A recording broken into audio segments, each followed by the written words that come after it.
Paramedics had rushed an unresponsive Dee Dee to the hospital. But before the boys can reach the hospital, doctors pronounced their mother dead. She was the beloved ex-wife of Tito Jackson, part of the legendary Jackson family. But Dee Dee Jackson's life ended in tragedy and mystery. What really happened on that fateful night in 1994? Was her death an accident, or is there a darker truth lurking beneath the surface? Early life. Dee Dee Jackson, born Dolores Martez on April 1, 1955, grew up in the bustling atmosphere of New York City. Her early years were shaped by her close bond with her mother, Irma Martez, who was a steady presence in her life despite the absence of Dee Dee's father. From a young age, Dee Dee was known for her warm, outgoing personality and her desire to make something meaningful of her life. She dreamed of a future filled with love, stability, and adventure. Her life took a pivotal turn when her family moved to Los Angeles. It was there, amid the glitz and glamour of Hollywood, that she met Tito Jackson, a member of the legendary Jackson 5. Though Tito was already famous, Dee Dee was captivated by his quiet, down-to-earth nature, a stark contrast to the public persona of a superstar. Their chemistry was undeniable, and it wasn't long before they began a relationship that would draw her into one of the world's most iconic families. As Dee Dee embraced her role within the Jackson family, she was determined to make a genuine connection with them, not just as a celebrity's wife, but as a true part of the family. Little did she know, her journey would be filled with both joy and unforeseen heartache. But how did Dee Dee's love for Tito turn into a story of such profound loss? Stay tuned to find out. Relationship with Tito Jackson. Dee Dee and Tito's love story began like a fairy tale. Despite the challenges of dating a member of the famous Jackson 5, Dee Dee was undeterred, standing by Tito through the intense public scrutiny and high expectations that came with his family name. In 1972, they took their relationship to the next level, marrying in a ceremony that attracted significant media attention. Their union marked Dee Dee's official entrance into the Jackson family, and she embraced it wholeheartedly. Together, they built a life filled with both public glamour and private dedication. Dee Dee focused on creating a loving home for their growing family, welcoming 3 sons, Taj, Terrell, and TJ, who became the center of her world.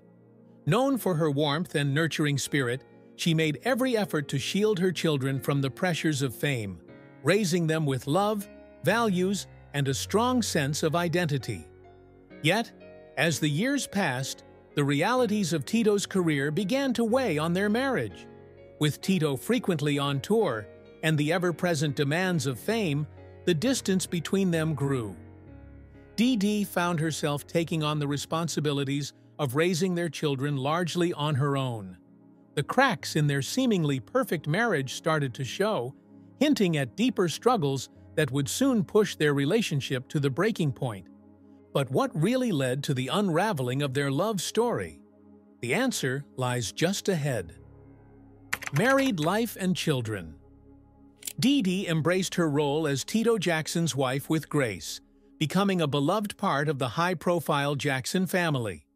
Life in the Jackson circle wasn't always easy, but Dee Dee managed it with a grounded sense of purpose, focusing on her family above all else. Over the years, she became more than just Tito's partner. She was a trusted confidant, a steady presence within the family, and a loving mother to their 3 sons, Taj, Terrell, and TJ. Her sons were the light of her life, and Dee Dee dedicated herself fully to raising them in a world filled with fame and public scrutiny. Despite the constant attention surrounding the Jackson name, she did everything she could to give them a grounded upbringing. From attending school events to cheering them on at sports games, she was always there, offering both guidance and support. Dee Dee even had a tradition of leaving positive notes in their lunchboxes, a small but impactful reminder of her love and encouragement. Navigating life in the spotlight wasn't always easy, But Dee Dee's resilience and dedication as a mother defined her. Her priority was ensuring her sons felt loved, protected, and prepared for whatever life threw at them. But as the pressures of fame continued to strain her marriage, would Dee Dee's devotion be enough to hold her family together? Divorce from Tito Jackson. As Tito's career demands grew, so did the distance in their marriage.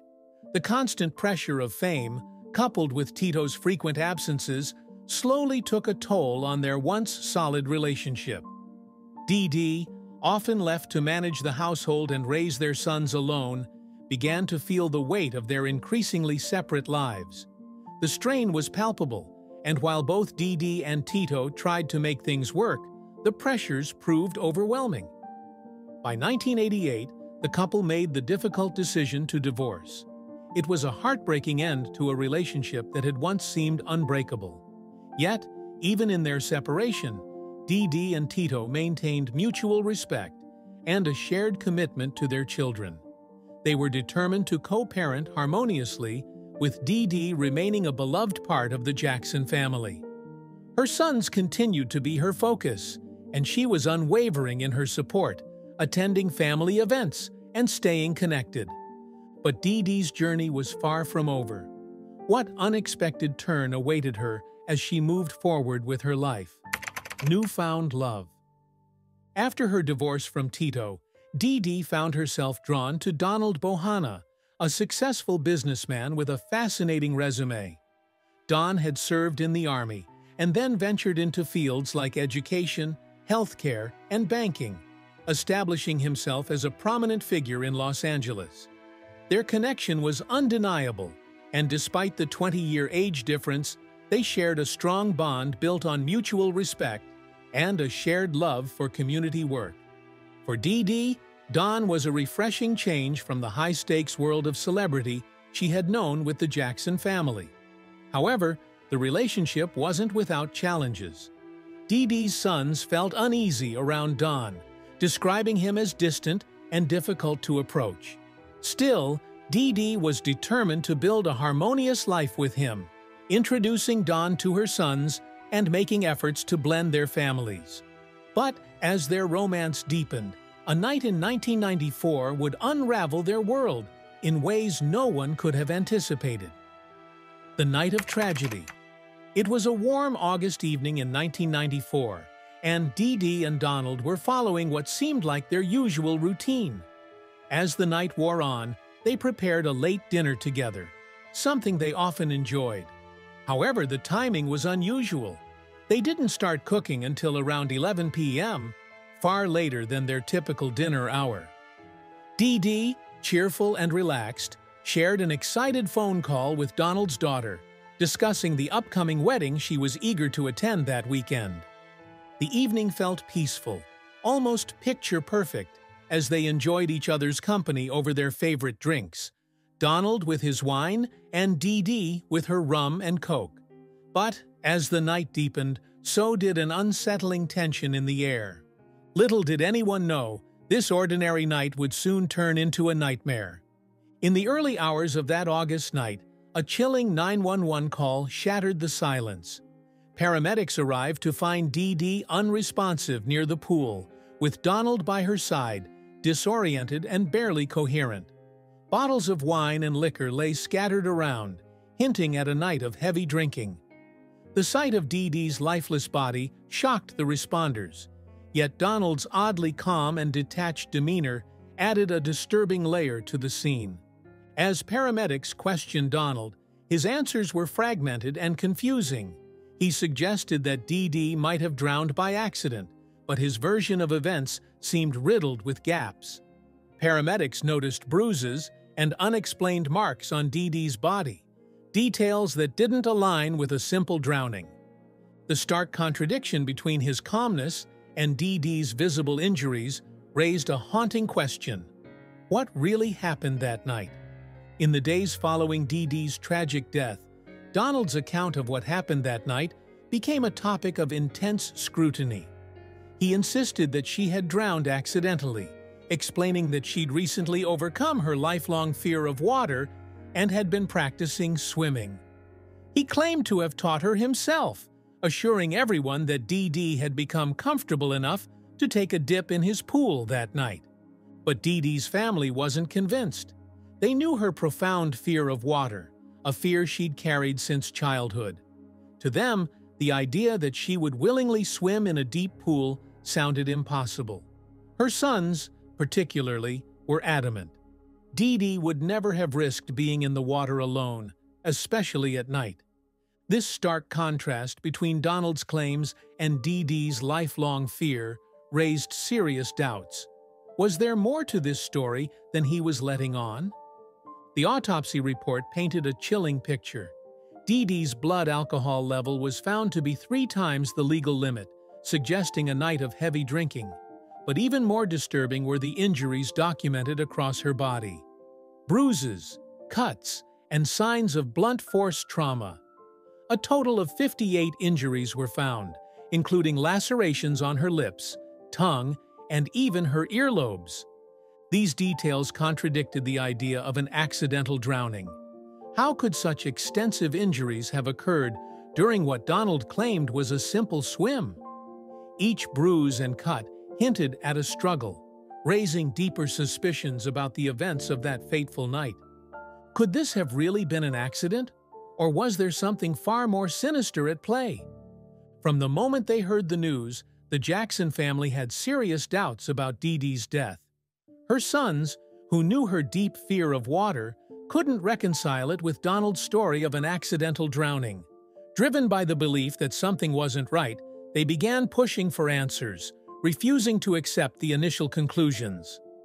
Determined to seek justice, the Jackson family filed a wrongful death lawsuit against Donald Bohanna. This legal action caught the attention of the media, creating a whirlwind of speculation and headlines. Every new piece of information only fueled the public's curiosity and the family's resolve. The Jacksons were relentless, wanting nothing more than to uncover the truth about Dee Dee's tragic end. Could their suspicions reveal the answers they so desperately sought? The trial. The courtroom was charged with anticipation as the trial against Donald Bohanna unfolded. Each day brought new witnesses and expert testimonies, some supporting Donald's claims, others casting serious doubt. A forensic pathologist presented the disturbing autopsy findings, suggesting Dee Dee's injuries were inconsistent with an accidental drowning. Meanwhile, Donald's defense team argued that her fear of water had diminished over time and pointed to the high alcohol level in her system as a potential factor. Yet, the Jackson family's legal team countered with powerful evidence of Dee Dee's fear of water, questioning why she'd even approached the pool. Both sides presented compelling cases, painting a picture of a tragic night full of unanswered questions. The audience sat in suspense, gripped by the conflicting narratives. As the trial neared its end, the tension was palpable. But would justice prevail?